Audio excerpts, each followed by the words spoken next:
বেশ কিছুদিন আগে একটি ভিডিও করেছিলাম যে হাকিম নড়ে তো হুকুম নড়ে না।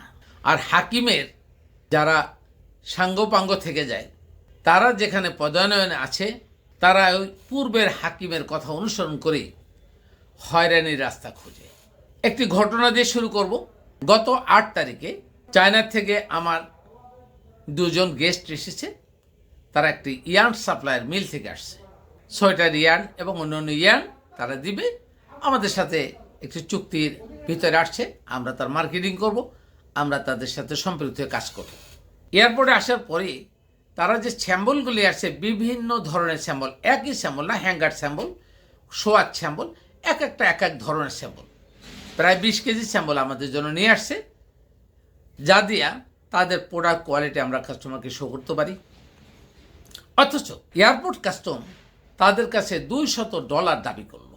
আমাকে ফোন দিল আমার ব্রাদার ইন ল যে এবছর তাদেরকে $200 দাবি করছে। তখন আমি বললাম, তুমি যাও, তাদেরকে বোঝাও যে এটা আমার একই ধরনের মাল না, যে এটা দিয়ে আমি এইটা দিয়ে ট্যাক্স ফ্রি নিয়ে আসছি, তা না, বরং এটা আলাদা আলাদা স্যাম্পল, এটার উপরে তো কোনো ট্যাক্স হতে পারে না। তাই আমরা বলবো যে এই যে দুর্নীতি নেশাগ্রস্ত লোক এয়ারপোর্টে, custom Chittagong, even ICD Kamalapur সহ সকল পোর্টে যারা বসে আছেন, তারা এখনও তাদের চিন্তাভাবনা হচ্ছে যে ব্যবসায়ীদেরকে কিভাবে হয়রানি করে টাকা নেওয়া যায়, ইম্পোর্টার থেকে কীভাবে হয়রানি করে টাকা নেওয়া যায়, যারা আমাদের ফরেন ডেলিগেটস আছে তাদের থেকে কীভাবে হয়রানি করে টাকা নেওয়া যায়। ব্যবসায়ীদের সহযোগিতার মন মানুষ এখন তৈরি হয়নি। অথচ এত বড় একটা বিপ্লবের পরে আমরা যে সরকার পেয়েছি, সরকারের উচিত এদের সকলের প্রতি নখদর্পণে দৃষ্টি নিক্ষেপ করা এবং তালিকাভুক্ত করে এই সকল কালো চিন্তা ভাবনা যারা, অন্যায় চিন্তা যারা করছে, এই কালপ্রিট সরকারি কর্মকর্তা কর্মচারীদেরকে জোর করে অবসর পাঠানো। তাদের থেকে তাদের মেন্টালিটি রয়েছে খারাপ, ইবলিসের জ্ঞান ভর্তি আছে হয়রানি করার জন্য, তারা কখনোই ভালো হয় না।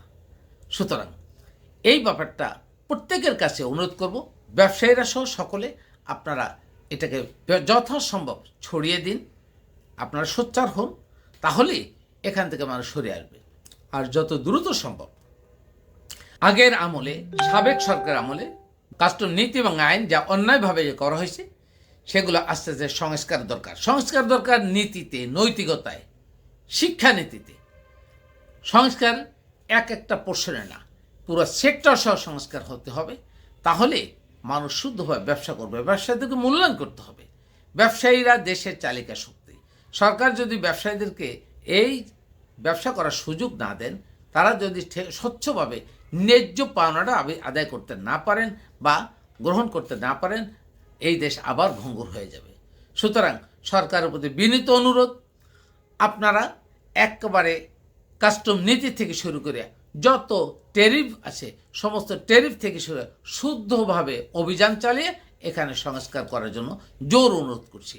নতুবা আমাদের ফরেন ডেলিগেটসরা যখন এইভাবে বিরক্ত বোধ করছে, আমাকে যখন হোটেলে বলছিল, তখন এতটা উচ্ছ্বাস প্রকাশ করছে যা ভাষা আমি বুঝাইতে পারছি না। তারা কত বিরক্ত এই কাস্টম অফিসারদের প্রতি। কেন অন্যায়ভাবে কাস্টম অফিসাররা $200 দাবি করলো? কোন দলিলের ভিত্তিতে, কোন যুক্তির ভিত্তিতে? একেবারে অযথা করছেন। কেন করছেন? আপনারা এত হয়রানি করে কেন দেশের ক্ষতি করছেন? এরা একটা কাস্টম অফিসার, এরা যারা এই ধরনের মেন্টাল রয়েছে, তারা গোটা দেশকে ধ্বংসের দ্বার প্রান্তে নেওয়ার জন্য যথেষ্ট। তারা নিজেদের লাভ ছাড়া দেশের লাভের জন্য কখনো চিন্তা করে না, ব্যবসায়ী লাভের কথা চিন্তা করছে না। সুতরাং আবারও সকলের প্রতি আহ্বান জানাচ্ছি, আপনারা যথাসম্ভব এই লাইভগুলো শেয়ার করে দেন এবং আমরা এখান থেকে শুদ্ধ অভিযান চাই, সংস্কার চাই, পরিবর্তন চাই। আল্লাহ হাফেজ।